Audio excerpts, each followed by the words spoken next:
Minecraft n'existe plus. Alors oui, c'est une phrase qu'on espère ne jamais entendre, et c'est peut-être un titre de vidéo un petit peu exagéré. Mais l'idée derrière ça, c'est d'ensemble voir pourquoi il s'agit pour moi officieusement d'un état de fait, déjà maintenant fin 2025. Comme une bonne partie des personnes de mon âge, j'ai pu voir évoluer ce jeu au niveau de tous ses aspects. Je l'ai vu se développer, s'agrandir, et plus récemment, je l'ai vu vieillir. Alors, est-ce que ce constat de mort clinique n'est que le fruit de mon imagination ? Eh bien, commençons par le commencement. Minecraft est un jeu vidéo de type aventure, bac à sable, développé par Notch et qui est sorti le 18 novembre 2011. Ça, c'est la description qu'on connaît tous et qu'on peut retrouver sur internet juste en tapant le mot dans la barre de recherche. Pour moi, c'est surtout un jeu révolutionnaire qui a tout compris, car à cette époque, le multijoueur en ligne est en plein essor. Cependant, la majorité des joueurs font partie d'un écosystème particulier, celui des consoles de jeux. Pourquoi ? Eh bien, la réponse elle se résume en un mot, l'accessibilité. La majorité des joueurs de cette époque sont des jeunes adolescents, et bien que beaucoup d'adultes jouent aussi aux jeux vidéo, ce n'est pas du tout la norme à ce moment-là. Du coup, quand les parents de ces jeunes doivent choisir entre une PlayStation ou un ordinateur gaming bien cher, le choix est vite fait. Même en 2011, un bon ordinateur coûte cher, et peu d'entre eux peuvent se permettre un achat aussi conséquent. Alors vous allez me dire, oui mais pourquoi est-ce que je dis qu'un jeu a tout compris alors que le seul moyen d'y jouer, c'est sur un PC ? Et en fait c'est pour deux raisons. La première, c'est que le jeu ne demande pas beaucoup de ressources et peut être lancé sur n'importe quel ordinateur, même le plus bancal. Et là, il n'y a pas besoin d'aller plus loin, vous savez où je veux en venir. Même les ordinateurs des salles informatiques des collèges peuvent faire tourner le jeu. C'est d'ailleurs via ce point de départ que beaucoup de joueurs ont commencé à jouer. La deuxième raison, c'est que le jeu à cette époque pouvait être trouvé en version gratuite. Alors bon, on pouvait pas faire grand chose, mais la base était là, et l'air de rien, on pouvait faire pas mal de choses. Entre 2011 et 2014, le jeu évolue à grande vitesse. Les différentes versions s'enchaînent avec différents ajouts comme la redstone, les nouvelles dimensions, les nouvelles mécaniques de jeu, etc. Mais ce qui va faire exploser le jeu, c'est l'apparition du multijoueur. Alors oui, il y en avait déjà, mais si comme moi vous êtes plus proche de l'EHPAD que du collège, vous savez qu'au début du jeu, jouer avec ses potes c'était vraiment difficile. Vous deviez utiliser Hamachi pour espérer être à plusieurs dans le même monde Minecraft. Galères, bugs et autres, tout ça rendait l'expérience parfois compliquée, surtout pour des enfants de 12 ans, on va pas se le cacher. Mais là, les premiers hébergeurs apparaissent et avec eux, pas mal de serveurs Minecraft FR. Jouer au jeu devient plus simple et une simple IP vous permet de rejoindre des mondes divers et variés. Ce qui fait la force de l'expérience, c'est que tout reste à découvrir. Ce qui a commencé par des survies classiques vanilla se termine petit à petit en projets de build, projets de redstone, etc. Les communautés commencent petit à petit à se construire et à se diversifier. En 2013-2014, deux grands types de serveurs apparaissent, les serveurs survie modés et les serveurs de mini-jeux. Je pourrais faire une vidéo entière sur ceci tant il y a à dire, mais je vais résumer en disant que jouer à Minecraft ces années-là, c'était un peu comme si c'était Noël tous les jours. Chaque jour, un nouveau mode était créé, chaque jour, un nouveau mini-jeu était conçu, et surtout, tout ça commençait à être popularisé par des youtubeurs spécialisés comme la chaîne Fantabob Games ou la team des Patrick.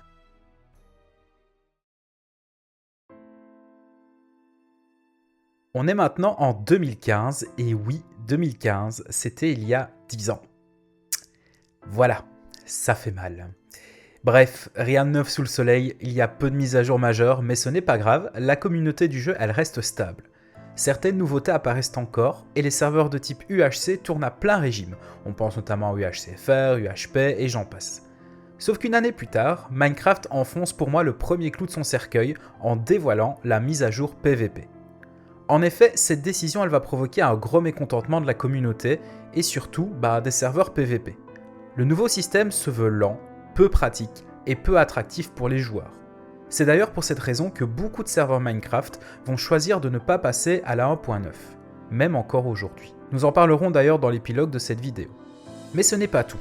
Les mises à jour se font de plus en plus rares et répondent de moins en moins à la demande des joueurs. D'ailleurs, parlons-en des joueurs. La communauté du jeu, elle est maintenant là depuis 6 ans en moyenne. 6 ans, c'est long. Surtout quand on sait qu'à l'époque, la hype de Minecraft s'essouffle un peu pour laisser place à celle des Battle Royale comme Fortnite et PUBG. De plus, la création des versions console va générer un renouvellement de la communauté, ce qui va rabattre totalement les cartes. Fini les serveurs survie RP, c'est trop chiant, on a tout vu. Les serveurs UHC? Pourquoi faire des games de 2 heures alors que Fortnite nous permet d'en enchaîner plusieurs pour la même durée? Vous avez compris, le deuxième clou du cercueil vient d'être enfoncé. Minecraft perd sa communauté first gen. Alors vous allez me dire, c'est pas grave, de nouveaux joueurs arrivent via les consoles. Alors oui, sauf que ces joueurs sont souvent très jeunes et la version Bedrock les attire plus que la version Java. Et puis, la génération iPad, comme j'aime l'appeler, elle doit être stimulée. Est-ce que c'est stimulant de passer des heures à miner? Je pense pas.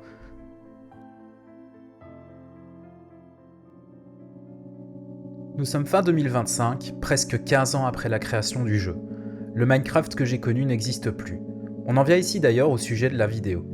Je fais en effet partie de ces joueurs les plus anciens du jeu, malgré 2-3 pauses, et je pense avoir tout vu.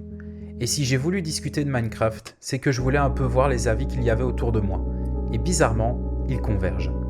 Depuis 2019, les développeurs n'ont jamais autant apporté de modifications majeures au jeu.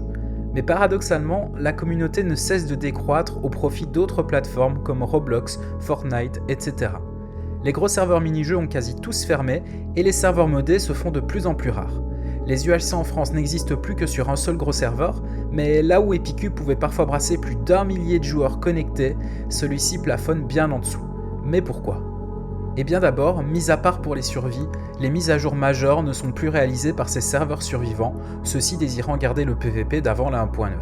Cela montre bien que la base communautaire n'en a que faire d'avoir des axolotes ou des feuilles de cerisier, du moins sur leur serveur mini-jeu.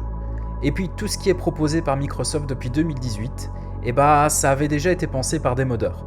Les feuilles de cerisier, la nage, l'animation des feuilles d'arbre, tout ça existait déjà, et beaucoup reprochent à Minecraft de proposer des versions déjà obsolètes avant même d'être sorties. Pas de renouveau donc, pas d'éléments attrayants pour attirer de nouveaux joueurs. Bref, le jeu fait du surplace, et encore, sa durée de vie a été prolongée grâce à la période du Covid, avec de nombreux anciens qui sont revenus aux sources en refaisant des survies.